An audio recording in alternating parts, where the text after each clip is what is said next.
सूरजपुर नामक एक छोटा सा गांव था, जहां चिलचिलाती धूप और गर्म लू के थपेड़े दिन ब दिन तेज होती जा रही थीं। सभी लोग अपने मेहनत से खेती करके अपना गुजारा करते थे, मगर इस साल की शुरुआती की गर्मी इतनी तेज थी कि मानो जान ही ले लेगी। दूर दूर तक पानी का नामो निशान नहीं था। लोग जरूरी काम होने पर ही घर से बाहर निकल रहे थे। गांव के बीचों बीच एक पुरानी चाय की दुकान थी। यहाँ पर बूढ़े बुजुर्ग और कुछ कामगार सुबह शाम इकट्ठा हो जाते थे। लेकिन आजकल गर्मी इतनी भीषण थी कि दुकान के आगे वाली बेंच भी खाली पड़ी थी। चाय की दुकान के मालिक राम स्वरूप, जिनको सब काका कहते थे, उनका चेहरा पसीने से लथपथ था।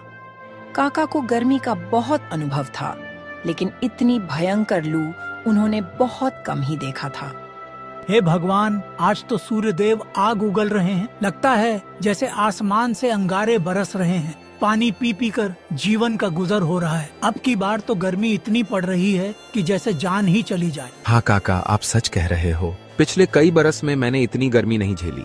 सब तरफ त्राही त्राही मची है। गांव के कुएं भी सूख गए हैं। जो थोड़ा बहुत पानी है वो गंदा हो चुका है। जो भी पानी बचा है वह भी पीने लायक नहीं है।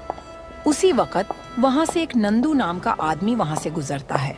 उसके चेहरे पर परेशानी की लकीरें थीं, पर आंखों में उम्मीद की चमक। वो काका से हाथ जोड़कर अभिवादन करता है। प्रणाम काका, क्या एक गिलास ठंडा पानी मिल जाएगा क्या? बहुत जोर की प्यास लगी है। प्यास के मारे जान जा रही है। काका तुरंत पास पड़े घड़े में हाथ डालते हैं और आधा गिलास पानी निकालते हैं और नंदू को दे देते हैं। नंदू जल्दी जल्दी पानी पीता है, मानो हलक सूख गया हो। धन्यवाद काका, गर्मी ने जान निकाल रखी है। इतनी गर्मी में भी काम करना पड़ रहा है। पेट के लिए कुछ तो कमाना ही पड़ेगा। बिल्कुल बेटा, पेट तो हर हाल में पालना ही है। पर सुन रहा हूँ कि तुम्हारे मोहल्ले में भी पानी का बड़ा संकट हो गया है। जी काका, 2 दिन से नल में पानी नहीं आ रहा है। पानी का स्रोत नीचे चला गया है। सभी लोग परेशान हैं और मैं जो भी पानी बचा कर रखा था वो भी लगभग खत्म हो चुका है। दिन में मजदूरी करके आता हूँ तो घर में पानी की दिक्कत देखकर दिल टूट जाता है और बिजली भी दिन भर गुल रहती है। पंखा भी नहीं चलता। हाँ बेटा, बहुत बुरा हाल है, लेकिन बेटे तुम चिंता मत करो। सरकार कोई ना कोई योजना निकालेगी। जैसे सूखा राहत, पानी का टैंकर और राशन का इंतजाम करने का वादा कर रही है। और सुनने में आया है कि गांव का एकमात्र सरकारी ट्यूबवेल भी सूखने की कगार पर है। हाँ, सुना तो मैंने भी है। पर सरकार हर बार वादा तो बहुत कुछ करती है, मगर हम गरीबों तक कुछ नहीं पहुंचता। सिर्फ सभी बड़े बड़े वादे करते हैं। इतनी गर्मी है, पता नहीं आगे क्या होगा। नहीं नहीं बेटा, ऐसी बात नहीं है। अब की बार मोदी की सरकार है, वह सारा वादा पूरी करेगी। हमें कुछ ना कुछ राहत मिलेगी। चाचा जी, अगर हम सरकार के भरोसे रहेंगे तो पानी और भोजन के लिए मर जाएंगे। हमें अपने ऊपर भरोसा रखना होगा। हमें अपना कर्तव्य को पूरा करना होगा। अगर हम मेहनत नहीं करेंगे और सरकार के भरोसे रह जाएंगे तो यह अच्छी बात नहीं है। हाँ बेटा, तुम सही कह रहे हो। इसीलिए बोला जाता है कि पानी का इस्तेमाल सोच समझ कर करो। फालतू का पानी मत बर्बाद करो। खैर, मैं तो यही कहूँगा कि हौसला रखो। ये बुरा समय है, यह भी बीत जाएगा। ठीक है काका, अब मैं चलता हूँ। घर पर रोटी और पानी का भी इंतजाम करना होगा। नंदू वहाँ से चला जाता है। गर्मी इतनी थी कि हवाओं का झोंका उसके चेहरे को झुलसा देता है। वह तेज कदमों से अपने घर की ओर बढ़ता है। नंदू का छोटा सा घर में नंदू की पत्नी रेखा उसकी इंतजार कर रही थी। उसका एक बीमार बेटा राजू खाट पर सोया हुआ था। नंदू घर के अंदर आता है तो वह पसीने से भीगा हुआ था। आ गए जी, क्या हुआ? बहुत देर लगा दी आने में। सब ठीक तो है ना? हाँ रेखा, बस चाय के लिए काका की दुकान पर रुक गया था। वहाँ भी गर्मी की ही चर्चा हो रही थी। सबसे पहले तुम मुझे एक गिलास पानी दो, प्यास के मारे जान जा रही है। पानी कहाँ से दूं जी? नल सूखा पड़ा है। पास वाले कुएं में भी पानी नहीं है। सुबह की बची हुई एक बोतल पानी थी, वह भी राजू को पिला दी। हमारे पास अब थोड़ा भी पानी नहीं बचा। और तो और राजू को भी जोर का बुखार हो गया था। मैं डॉक्टर को बुलाकर दवा ली हूँ, तब उसका बुखार कम हुआ है। नंदू सिर पकड़ लेता है। हालात की बेबसी उसके चेहरे पर साफ झलक रही थी, लेकिन वह कुछ कर भी नहीं पा रहा था। इतनी गर्मी, ऊपर से गरीबी उसे तोड़ दी थी। वह दुखी मन से रेखा से बोलता है, ठीक है रेखा, मैं देखता हूँ, कहीं से पानी की व्यवस्था करता हूँ। आज मजदूरी में कम पैसा मिला है और तो और काम भी कम है। लोग भी धूप की वजह से काम नहीं करवा रहे हैं। कल जाकर देखूंगा कि किसी टैंकर से पानी खरीद कर लाऊंगा। सुन रही हूँ कि शहर से आने वाला पानी का टैंकर बीच में ही रोक दिया गया है। कुछ ठाकुर लोग टैंकर लाकर ऊंचे दामों में बेच रहे हैं। इतने महंगे पानी को हम कब तक खरीदेंगे? कुछ समझ नहीं आता। हमें कोई दूसरा रास्ता निकालना होगा। कोई बात नहीं, हम मिलकर कोई रास्ता निकाल लेंगे। तुम पहले आराम कर लो, बहुत थक गए होंगे। नंदू निराश होकर पास पड़ी खाट पर बैठ जाता है। तभी उसका बेटा राजू उससे कहता है, पापा मुझे बहुत जोर की प्यास लगी है। मेरा गला सूख रहा है, मुझे पानी दे दो। नंदू का दिल पसीज जाता है। वह दुखी मन से अपने बेटा से बोलता है, बेटा थोड़ी देर सहन कर ले, मैं अभी पानी लेकर आता हूँ। पर उसे खुद भी नहीं मालूम कि पानी वह कहाँ से लाएगा। उस पर गरीबी और कर्ज और गर्मी तीनों का कहर टूट पड़ा था। वह बिना आराम किए पानी के तलाश में चला जाता है। गांव का एक चौराहा था जहां लोग कभी चहल पहल में जुटे रहते थे, लेकिन अब दोपहर में सड़कें सुनसान थीं। उसी गांव में ठाकुर रमेश सिंह रहता था। गांव का सबसे अमीर व्यक्ति था और गांव में दबदबा बनाकर रहता था। उसके बारे में तरह तरह की चर्चाएं थीं कि वो कभी कभी लोगों की मदद करता था, मगर ज्यादातर वह लोगों पर रौब जताता था और अपना स्वार्थ साधता था। उसी के साथ उसका खास आदमी कल्लू उसके साथ रहता था। वह हेरा फेरी, बेईमानी और मुनाफाखोरी में उसका नाम पहले था। वह अपने स्वार्थ के लिए कुछ भी कर सकता था। अरे कल्लू, इतनी धूप में क्यों खड़े हो भाई?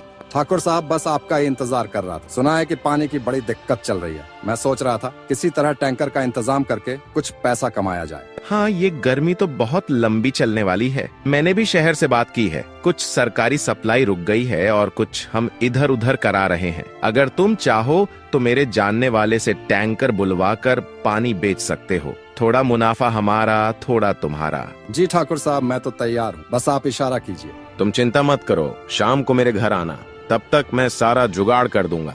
दोनों एक दूसरे की ओर देखकर मुस्कुराते हैं, जैसे कोई गोपनीय सौदा तय हो गया हो। कालू चल देता है। इधर नंदू एक टूटी फूटी बाल्टी लिए गांव के पार स्थित एक पुराने तालाब की ओर बढ़ रहा था, जहां शायद थोड़ी बहुत पानी की संभावना बची थी। तालाब तक पहुंचते पहुंचते नंदू पसीने में लथपथ हो जाता है। तालाब की हालत देखकर उसका दिल टूट जाता है। वहां सिर्फ काई जमी हुई थी, पानी बहुत कम था। नंदू को पानी गंदा लगता है, पर उसकी मजबूरी थी। वह आस पास नजर दौड़ाता है। तभी उसके पास एक बूढ़ी दादी आती है। अरे बेटा, यह पानी तो बहुत गंदा है। इस पानी से तो बीमारियां फैलेंगी। तुम इस पानी को क्यों भर रहे हो? क्या करूं दादी, पानी की इतनी किल्लत है कि घर में मेरी पत्नी और मेरे बच्चे प्यासे हैं। मैं उनके लिए कुछ नहीं कर पा रहा हूँ। मुझे तो मजबूरी में यही भरना पड़ेगा। नंदू अपने मजबूरी में पानी भर लेता है और घर की ओर चला जाता है। रास्ते में उसे मास्टर श्यामलाल मिलते हैं, गांव के सम्मानित शिक्षक, जिनका दिल बहुत साफ था। वो हमेशा लोगों की भलाई की सोचा करते हैं। इस भीषण गर्मी में भी मास्टर जी लोगों के घर जाकर समझाते हैं कि संयम और स्वच्छता को न छोड़ें। अरे नंदू, कहाँ से आ रहे हो? बहुत परेशान नजर आ रहे हो। नमस्ते मास्टर जी, तालाब से पानी भरने गया था। बेटा, ये पानी बहुत गंदा है। इससे बीमारी पकड़ने का खतरा है। घर पर इसे उबाल कर ही पीना है, वरना डायरिया, उल्टी दस्त लग सकते हैं। जी मास्टर जी, मेरे पास और कोई चारा भी नहीं था। नल सूखा पड़ा हुआ है और कुआं भी सूखा पड़ा है। समस्या तो बहुत विकट हो गई है। प्रशासन भी हाथ खींचे बैठा है। कुछ लोग अपने मुनाफे के लिए पानी बेच रहे हैं। अब भगवान ही हमें बचाएंगे या मार डालेंगे। नंदू जल्दी से अपने घर जाता है और पानी उबालता है। फिर सभी लोग पानी पीते हैं।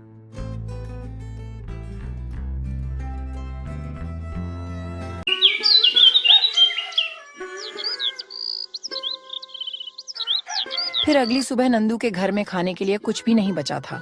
उसका बेटा भूखा था। माँ मुझे बहुत जोर की भूख लगी है, कुछ खाने को दे दो ना, भूख के मारे मेरी जान जा रही है। ठीक है बेटा, तुम थोड़ा देर इंतजार कर लो। पापा कुछ खाने की तलाश में जा रहे ही, कुछ ना तो कुछ खाने को लाएंगे ही। मैं और तुम्हारे पापा 2 दिन से पानी पीकर है, अन्न का एक दाना भी हमने नहीं खाया। नंदू ने तय किया कि चाहे जो हो वह ठाकुर रमेश सिंह जी से मदद मांगने जाएगा। गर्मी और भूख की चिंता ने उसे मजबूर कर दिया। उसने रेखा और राजू को घर पर रहने के लिए कहा और खुद ठाकुर रमेश सिंह जी के घर की ओर निकल पड़ा। कुछ ही देर में नंदू ठाकुर रमेश सिंह जी के घर पहुंचा और हाथ जोड़कर विनम्रता से बोला, ठाकुर साहब, हमारे हालात बहुत बुरे हैं। घर में राशन पूरी तरह खत्म हो चुका है। भीषण गर्मी और लूह के कारण कामकाज भी बंद हो गया है। अगर आप थोड़ी मदद कर दें तो आपका ये एहसान मैं जिंदगी भर नहीं भूलूंगा। नंदू, ये मेरी जिम्मेदारी थोड़ी है। हर कोई मदद के लिए मेरे पास ही आ जाता है। तुम लोगों को तो जैसे आदत सी हो गई है दूसरों पर निर्भर रहने की। तुमने पहले ही मुझसे 5,000 रुपए कर्ज लिए हो और उसे अभी तक नहीं चुका पाए और फिर से आ गए। वह 5,000 मुझे जल्दी लौटा दो, नहीं तो अच्छा नहीं होगा। ठीक है ठाकुर साहब, मैं मेहनत से कमाने वाला आदमी हूँ, भीख नहीं मांगता, लेकिन इस बार हालात ने मजबूर कर दिया है। भीषण गर्मी और लूह ने खेतों की फसल जला दी है। परिवार भूखा है, कृपया थोड़ी मदद कर दीजिए। मैं आपका पूरा कर्जा चुका दूंगा। चुप रहो नंदू, अगर गरीब हो तो अपनी गरीबी को स्वीकार कर उसके साथ जीना सीखो। यहाँ आकर रोने धोने से कुछ हासिल नहीं होगा। मेरे पास फालतू समय नहीं है, इसलिए यहाँ से चले जाओ। नंदू की यह बात सुनकर ठाकुर साहब को बहुत तेज गुस्सा आया। उसने गुस्से में अपने आदमियों को आवाज लगाते हुए कहा, अरे हरिया, इसे यहाँ से बाहर कर दो और आगे से मेरे घर में इसे कदम भी न रखने देना। फिर ठाकुर ने नंदू को धक्के मारकर बाहर कर दिया। अब नंदू भारी मन से घर की ओर चल पड़ा। जैसे ही वे घर आया, उसने देखा कि रेणु बिस्तर पर लेटी हुई थी और राजू भी उनके पास खड़ा था। पापा, माँ की तबीयत बहुत खराब हो गई है, वह कुछ बोल नहीं रही है। हे भगवान, यह क्या हो गया? रेखा, कुछ बोलो ना, कुछ तो बोलो। ऐसे चुप मत रहो, तुम्हें कुछ नहीं होगा। अब मुझसे सहन नहीं हो रहा। यह भीषण गर्मी और भूख ने मेरी सारी ताकत छीन लिया है। मुझे माफ करना, मैं अब तुम्हारा और राजू का साथ देने में असमर्थ हूँ। नंदू की आंखों से आंसू बहने लगा। रोते हुए कहा, रेखा, ऐसा मत बोलो, तुम्हें कुछ नहीं होगा। तुम हमें छोड़कर नहीं जा सकती। मैं कुछ भी करूँगा तुम्हें ठीक करने के लिए। भगवान पर भरोसा रख। अजी, हमारे पास अब कुछ भी नहीं बचा। यह झुलसने वाली गर्मी और भूख ने मुझे पूरी तरह तोड़ दिया है। आप राजू का ख्याल रखना, उसे मेरी कमी महसूस नहीं होने देना। नंदू ने घबराकर रेखा की हालत देख पड़ोसियों को आवाज दी, पर भीषण गर्मी और चिलचिलाती धूप के चलते कोई भी सहायता के लिए नहीं आया। अरे कोई है, कोई तो मेरी सहायता करो, नहीं तो मेरी बीवी मर जाएगी। राजू के पापा, अब मेरी चिंता मत करो। जितना कर सको राजू के लिए करो। उसे कभी भूखा और अकेला मत सोने देना। इतना कहकर रेखा की सांसें थम गईं। वो इस दुनिया को हमेशा हमेशा के लिए छोड़कर चली गई। रेखा, ऐसा मत करो, तुम मुझे छोड़कर नहीं जा सकती। हमारे पास तुम्हारे अलावा कुछ नहीं है। तुम्हारे बिना तो यह घर भी सूना होगा। तुमने हमेशा मेरा साथ दिया है, अब मैं तुम्हें अकेला नहीं छोड़ सकता। ये कहकर नंदू फूट फूट कर रोने लगा। उसकी आंखों से आंसू रुकने का नाम ही नहीं ले रहे थे। वो महसूस कर रहा था कि उसकी पूरी दुनिया खत्म हो गई है। माँ, तुम उठो ना, देखो मैं कितना रो रहा हूँ। प्लीज उठ जाओ माँ, हमें क्यों छोड़कर चली गई? क्या हमने कोई गलती की है? नहीं बेटा, हम बुरे नहीं हैं। ये सब नियति का फैसला है। शायद हमने कभी कोई गलती की होगी जो अब हमें इसका फल भुगतना पड़ रहा है। रेखा के जाने के बाद कई महीने गुजर गए। नंदू और राजू के जीवन में जैसे अंधेरा छा गया था। छोटे से घर में अब एक अजीब सा सन्नाटा था।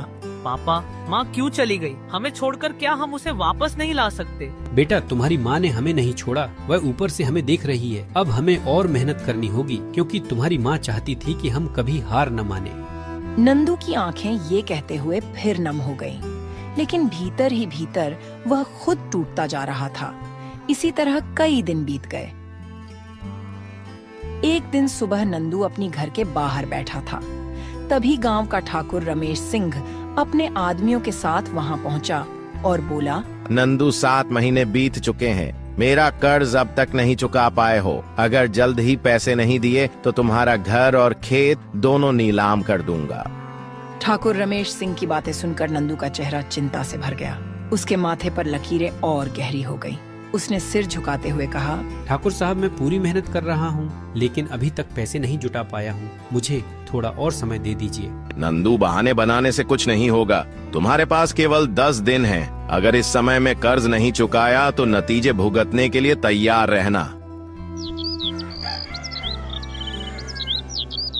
फिर एक दिन अचानक नंदू का पुराना दोस्त सुभाष गांव वापस आया। नंदू और सुभाष बचपन के साथी थे, लेकिन कई साल पहले सुभाष रोजगार की तलाश में शहर चला गया था।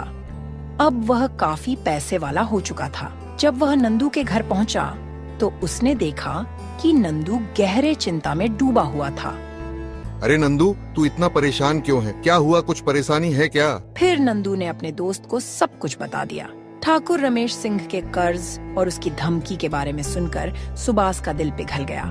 वह तुरंत बोला, अरे नंदू, तू इतना परेशानी में जी रहा है, ये तो मुझे मालूम ही नहीं था। ये ले पैसा और उस ठाकुर रमेश सिंह का कर्ज चुका दे। सुभाष की यह बात सुनकर नंदू की आंखों में आंसू आ गए। वह भावुक होकर बोला, अरे सुभाष भाई, यह तुम्हारा एहसान मैं कैसे चुका पाऊंगा? अरे नंदू भाई, एक दोस्त दूसरे दोस्त के काम नहीं आया तो दोस्ती किस काम की? अगले दिन नंदू ठाकुर रमेश सिंह के घर गया और सारा कर्ज चुका दिया। ठाकुर रमेश सिंह हैरान हो गया, लेकिन उसने पैसे लेकर नंदू को कर्ज से मुक्त कर दिया। नंदू वहाँ से चला गया। वह कुछ ही दूर गया था कि तभी उसे रास्ते में मास्टर साहब और उसका दोस्त सुभाष मिल गए। अरे नंदू, ठाकुर रमेश सिंह की यही फितरत है कि जब लोग मजबूर होते हैं तो वो उसका फायदा उठाता है। कल्लू के साथ मिलकर सरकारी पानी का टैंकर ब्लैक में बेच रहा है। हमें इस अन्याय के खिलाफ आवाज उठानी होगी। मास्टर जी, हम क्या कर सकते हैं? ये लोग ताकतवर हैं, इनके पास पैसा है, गुंडे हैं। हम गरीबों की कौन सुनेगा? हमें मिलकर कोशिश करनी चाहिए। भीड़ इकट्ठी होगी, जनता एकजुट होगी, तभी कुछ होगा। मैं सोच रहा हूँ गाँव वालों की एक सभा बुलाऊं, तुम भी जरूर आना। शाम को गांव का एक पेड़ के नीचे में मास्टर ने गांव वालों की सभा बुलाई। वहां गांव के लोग जमा हुए। सब गर्मी से त्रस्त थे। चेहरे पर पसीना, आंखों में थकान और दिमाग में पानी की कमी की चिंता। भाइयों बहनों, अब सबको मालूम है कि इस बार की गर्मी ने सबकी कमर तोड़ दी है। न कुएं में पानी, न नल में, न तालाब में। सरकार से जो पानी आता है वह पानी ठाकुर रमेश सिंह खरीदकर ब्लैक में महंगा पानी हम गरीबों को बेच रहा है। हाँ मास्टर जी, ठाकुर रमेश सिंह और कल्लू मिलकर टैंकर के जरिए महंगा पानी बेच रहे हैं। हम लोगों का इस प्रकार कैसे गुजारा होगा? तभी रामस्वरूप काका बोले, मैं अपनी दिन भर की पूरी मजदूरी देकर भी सिर्फ 2 बाल्टी पानी खरीद पाता हूँ। मेरे घर में 5 लोग हैं। ऐसा चलता रहा तो हम अपने परिवार का कैसे गुजारा कर पाएंगे? हाँ काका, आप सही कह रहे हैं। हमें मिलकर कोई समाधान निकालना होगा। पहला उपाय तो यही है कि हम सब पानी का दुरुपयोग बिल्कुल बंद कर दें। जो थोड़ा बहुत पानी मिले उसे साफ रखें। दूसरा, हम सब मिलकर प्रशासन के पास जाएंगे और अपनी मांग रखेंगे कि कम से कम टैंकर तो फ्री में या सस्ते दामों में उपलब्ध कराया जाए। मास्टर जी, ठाकुर रमेश सिंह की सरकारी दफ्तरों में अच्छी पकड़ है। वो चाहेगा तो सब कुछ रोक देगा, किसी की नहीं सुनी जाएगी। लोगों के चेहरों पर निराशा फैल जाती है। नंदू भी वहाँ खड़ा सब सुन रहा था। अंत में वह आगे आता है और बोलता है, हमारे पास और कोई विकल्प भी तो नहीं है। हमें कोशिश तो करना ही पड़ेगा। या तो हम यूं ही रोज टैंकर वालों को पैसे देते रहें, वो जितना चाहें उतना भाव बढ़ाते जाए और हम अपनी भूख प्यास से मरते रहें। भीड़ में सहमति की फुसफुसाहट होती है। मास्टर जी कुछ कागज निकालते हैं। देखो, मैं एक पत्र तैयार कर रहा हूँ। हम सबके हस्ताक्षर लेकर इसे कल कलेक्टर साहब को सौंपेंगे। अगर प्रशासन ने ध्यान नहीं दिया तो हम बड़े पैमाने पर प्रदर्शन करेंगे, लेकिन हम सबको एकजुट रहना होगा। लोग आगे आते हैं। नंदू भी आगे बढ़कर हस्ताक्षर करता है। मोहन, रघुवीर चाचा सभी पत्र पर अपने नाम लिखते हैं। एक उम्मीद की किरण जगती है कि शायद यह पहल रंग लाएगी।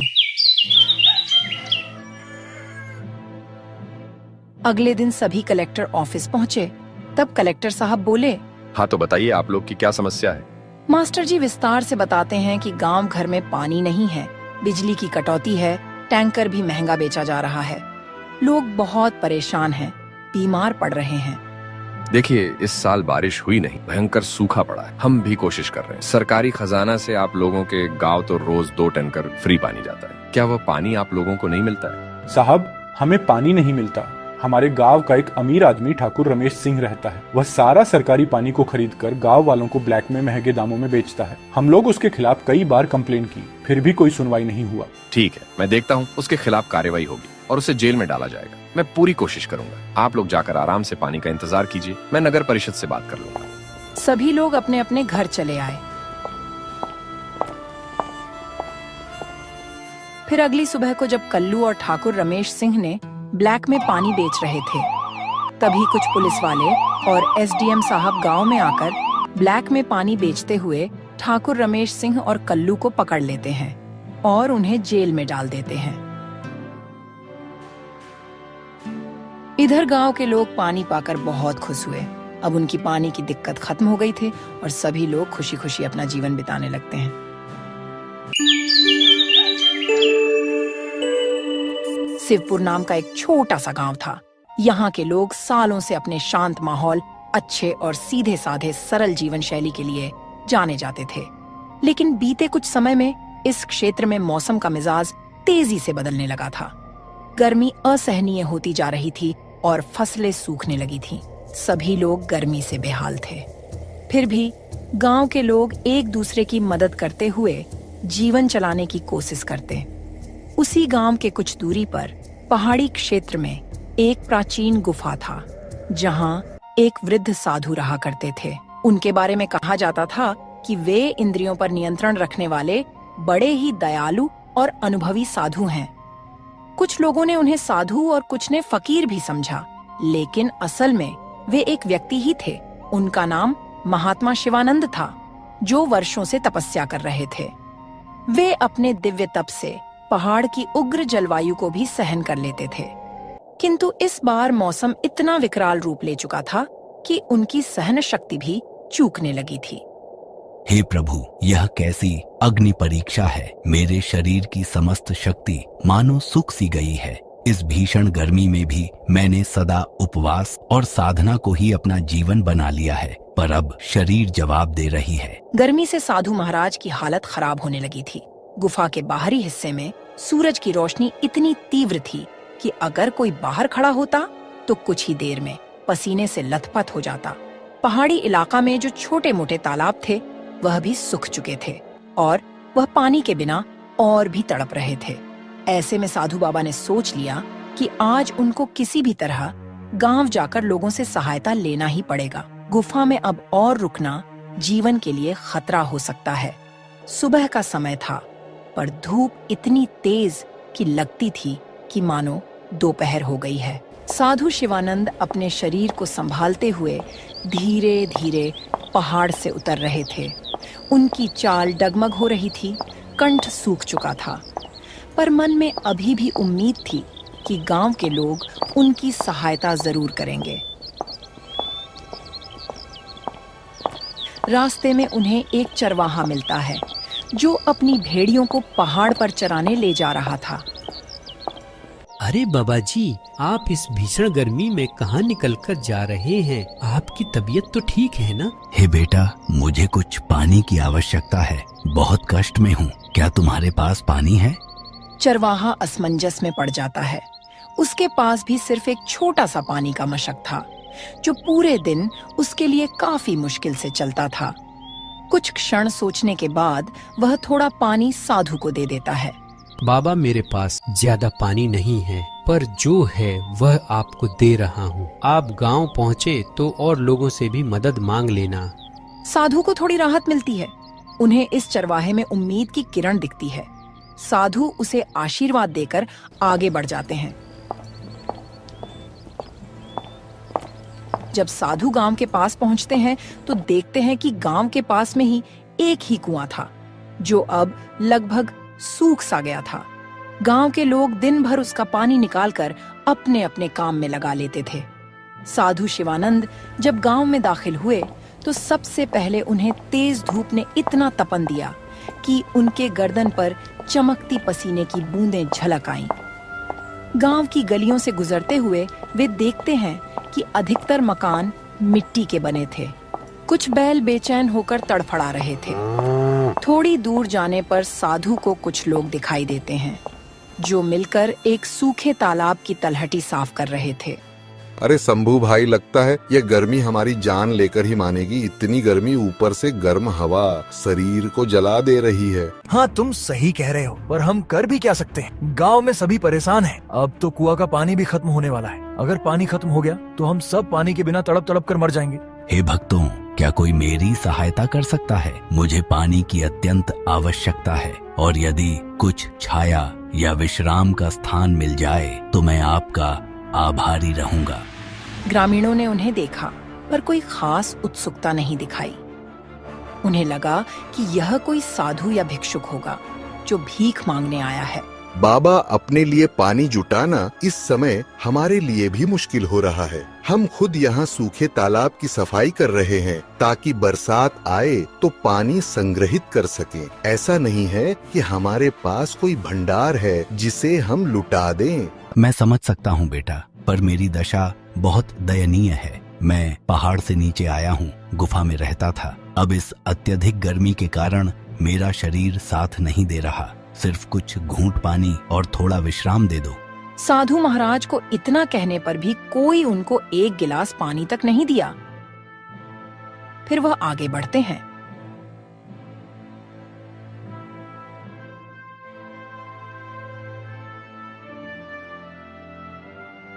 गर्मी से बेहाल मजबूर वह गांव के चौपाल पे जाते हैं, जहां लोग इकट्ठे होकर बैठते थे। चौपाल के बीच में एक बड़ा वृक्ष था जिसकी छाया ही कुछ राहत देती थी। साधु उसी छाया की ओर बढ़े, लेकिन वहाँ पहले से ही कुछ लोग बैठे थे और गर्मी से बचने की कोशिश कर रहे थे। बच्चों, मुझे कुछ समय के लिए इस छाया में बैठने दीजिए, और हो सके तो एक लोटा पानी दे दो। मुझे बहुत जोर की प्यास लगी है। चौपाल पर बैठे व्यक्ति बाबा का मजाक बनाते हुए बोलते हैं, बाबा, पानी की किल्लत सबको है, फिर भी अगर आपको बैठना है तो किसी कोने में बैठ जाएं। लेकिन हमसे ज्यादा उम्मीद न रखिए। फिर भी आप तो साधु हैं, आपको पानी की क्या जरूरत? आप तपस्या कीजिए। आपको तो भगवान पहले ही इतनी शक्ति दिए हुए है कि आपको पानी की क्या जरूरत? साधु जी शर्मिंदा होकर धीरे से कोने में बैठ गए। वह अत्यधिक थकान महसूस कर रहे थे। उन्हें आशा थी कि शायद कोई और उनको पहचान लेगा या मदद करेगा, लेकिन गांव वालों के बीच एक अजीब तरह का अविश्वास लग रहा था। उन्हें लगा कि साधु धोखा देने आया है या कुछ मांगने आया है जिसे वे पूरा नहीं कर पाएंगे। कुछ देर बाद गांव का मुखिया वहां आता है। वह एक तगड़ा ऊंचे कद का व्यक्ति था, चेहरे पर रोबीला भाव और आंखों में कड़ापन। उसका नाम था भगवंत सिंह।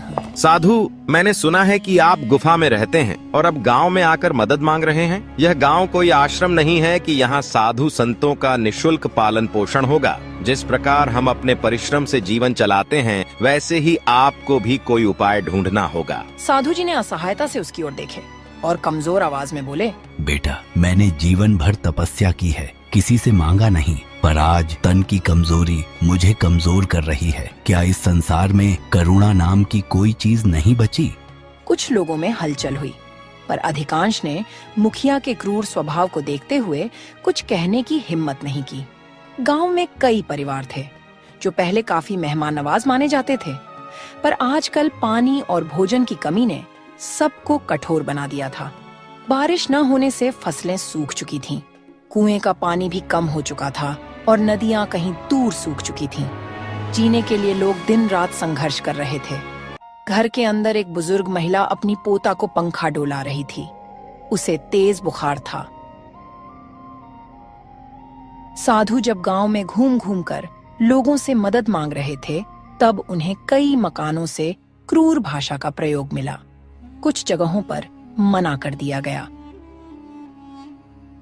तो कहीं उन्हें डांट फटकार सुननी पड़ी। यह सब देखकर साधु के हृदय में बड़ा दुख हुआ। वे सोचने लगे, क्या यही मनुष्यता है? क्या सच में लोग इतने स्वार्थी हो गए हैं कि किसी की सहायता करने में असमर्थ हैं? गर्मी अपना रौद्र रूप ले रही थी। जमीन तप रही थी, हवा गर्म लपटों की तरह चल रही थी। गांव के पशु पक्षी तक तड़प रहे थे। साधु के पैरों में छाले पड़ चुके थे। साधु बाबा ने गांव के बगल में एक छोटा सा बगीचा में जाते हैं। साधु को लगा कि वहां कम से कम छाया तो मिलेगी। वे वहां चले गए। बगीचा में उन्हें एक युवा लड़की दिखाई दी जो सूखी लकड़ियों का गट्ठर उठाए हुए थी। वह भीषण गर्मी में भी काम करने की कोशिश कर रही थी। बेटी, क्या तुम मुझे एक लोटा पानी दिलवा सकती हो? मैं बहुत प्यासा हूँ। लड़की के चेहरे पर दया का भाव था, पर वह भी असमर्थता जताती हुई बोली, बाबा, मैं आपको पानी जरूर देती, पर हमारे घर में भी पानी सीमित है। रोज कुएं पर जाकर लंबी लाइन लगानी पड़ती है, तब कहीं 1-2 मटकी भर पाती हूँ। माफ कीजिए, मुझे डर है कि घर के लोग नाराज ना हो जाए। इतना कहकर वह वहाँ से चली गई। साधु को समझ आ गया कि गांव के लोग इस समय अपने अपने संकट से घिरे हुए हैं और उनका हृदय भी सूख गया है, जैसे इन खेतों और तालाबों का पानी सूख गया हो। फिर भी साधु ने बगीचे के एक कोने में बैठकर आखिरी बार प्रार्थना की, हे प्रभु, यदि कोई चरम पर हो तो दया का अंकुर फूटना चाहिए, किंतु यहाँ तो मानवता ही विलुप्त हो रही है। ऐसा क्यों?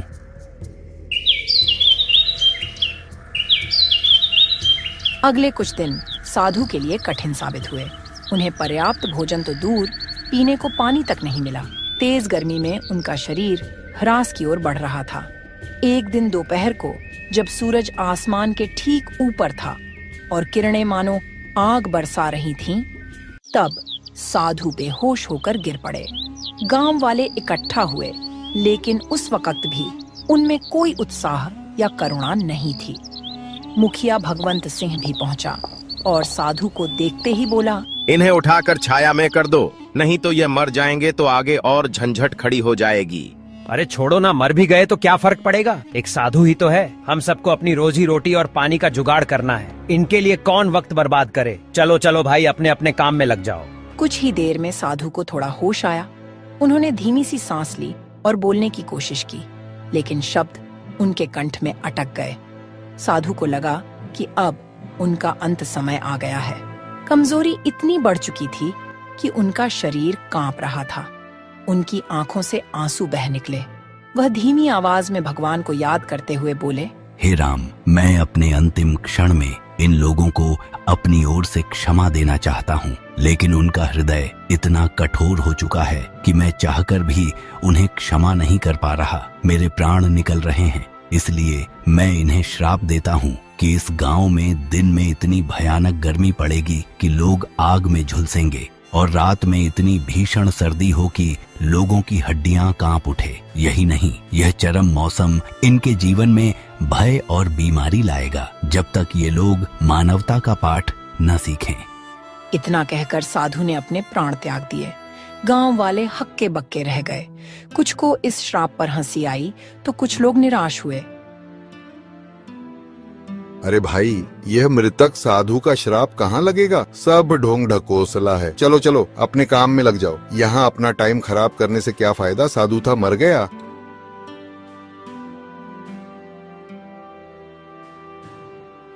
साधु की मृत्यु के 1-2 दिन बाद ही मौसम ने अपना विकराल रूप दिखाना शुरू कर दिया। सूरज की गर्मी, जो पहले ही असहनीय थी, अब और भी प्रचंड हो गई। तापमान इतना बढ़ गया कि मिट्टी में दरारें पड़ने लगीं। पशु पक्षियों के लिए जीवन और भी कठिन हो गया। दिन में लूह चलती, जिसके थपेड़े मानो शरीर को झुलसा देती थी। गांव वाले दिन में बाहर निकलने से कतराने लगे, पर रात होते ही हालात बिल्कुल उल्टा हो जाता। ठंडी हवाएं चलती, लेकिन यह ठंडक सुखद नहीं, बल्कि हाड़ कपा देने वाली थी। लोगों को समझ ही नहीं आता कि इतनी उग्र गर्मी के बाद अचानक इतनी भयंकर ठंड कैसे हो सकती है। अरे शंभू भाई, मौसम का मिजाज कुछ समझ नहीं आ रहा। ये कैसा मौसम हो गया जो दिन को तेज गर्मी और रात को हाड़ कपाने वाली ठंडी पड़ रही है? ऐसा तो मैंने अपने जीवन में पहली बार देख रहा हूँ। हाँ, तुम सही कह रहे हो। मुझे भी कुछ समझ नहीं आ रहा है कि यह क्या बला है। अब तो लोगों की तबीयत भी खराब होने लगी है और बच्चों को निमोनिया होने लगी और बुजुर्ग मरने लगे हैं। इस चरम मौसम ने गांव के स्वास्थ्य तंत्र को तहस नहस कर दिया। दिन में गर्मी और रात में निमोनिया या सर्दी जुकाम जैसी बीमारियां फैलने लगीं।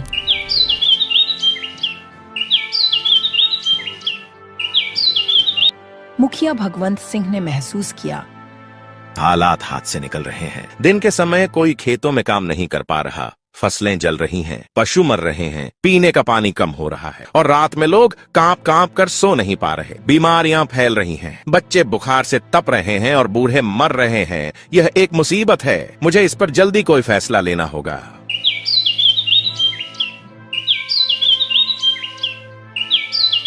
अगले दिन मुखिया ने एक आपात बैठक बुलाई। गांव के सभी प्रतिष्ठित लोग और साथ ही आम ग्रामीण भी जुटे। सबके चेहरे पर चिंता और भय की लकीरें स्पष्ट थीं।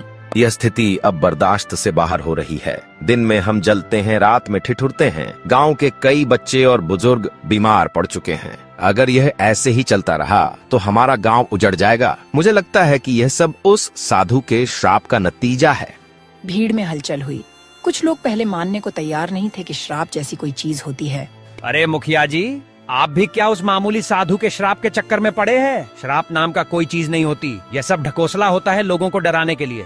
मुखिया जी, हमने उन साधु के साथ अच्छा व्यवहार नहीं किया। वह बेचारा गुफा से चलकर आए थे, पर हमने उन्हें पानी तक नहीं दिया। वह हमारे सामने तड़पता रह गए और हम देखते रहे। हमें अवश्य ही उसका प्रायश्चित करना चाहिए। अगर सच में साधु का श्राप हम आम गांव वालों को लगा है तो हम इसका प्रायश्चित करेंगे, लेकिन अब उस साधु की मृत्यु हो चुकी है। हम कैसे प्रायश्चित करेंगे? क्या अब और कोई उपाय नहीं है जिससे हम इस श्राप से मुक्ति पा सके? किसी को समझ नहीं आता कि अब वह क्या करे। तभी बुढ़िया बोलती है, अगर सच में हमें इस श्राप से छुटकारा पाना है तो हमें गांव से कुछ दूरी पर एक झोपड़ी में वृद्ध आदमी रहते हैं। उनका नाम दादूराम है। वह बहुत जानकार और ज्ञानी है। हमें उनसे मिलना होगा। सभी लोग इस बात से सहमत होते हैं और उनके पास जाते हैं।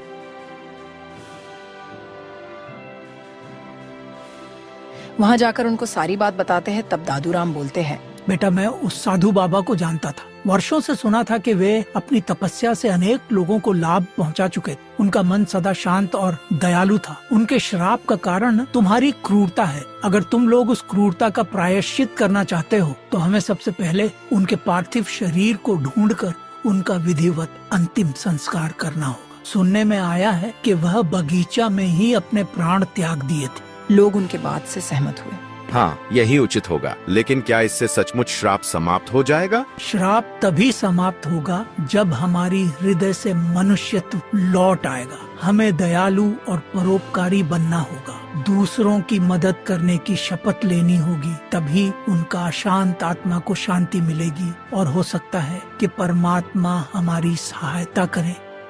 गांव के लोग एकजुट होकर बगीचा में पहुँचे, जहाँ साधु का पार्थिव शरीर पड़ा हुआ था। भीषण गर्मी के कारण कुछ ही दिनों में स्थिति दयनीय हो चुकी थी, लेकिन लोगों ने हिम्मत करके शरीर को परंपरा के अनुसार अंतिम संस्कार किया। साधु का अंतिम संस्कार पूरे सम्मान के साथ किया गया। मन में सबके पश्चाताप के स्वर गूंज रहे थे।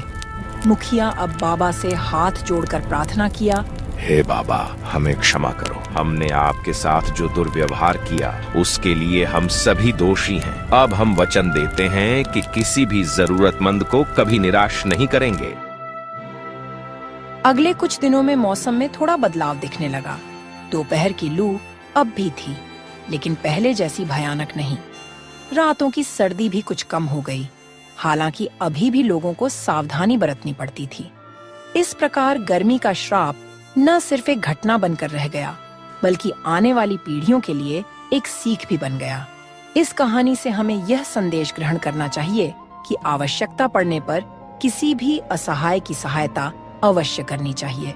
तपस्वी साधु की मृत्यु व्यर्थ नहीं गई। उनके श्राप ने पूरे गांव को बदल दिया और उन्हें मनुष्य होने का सही अर्थ समझा दिया।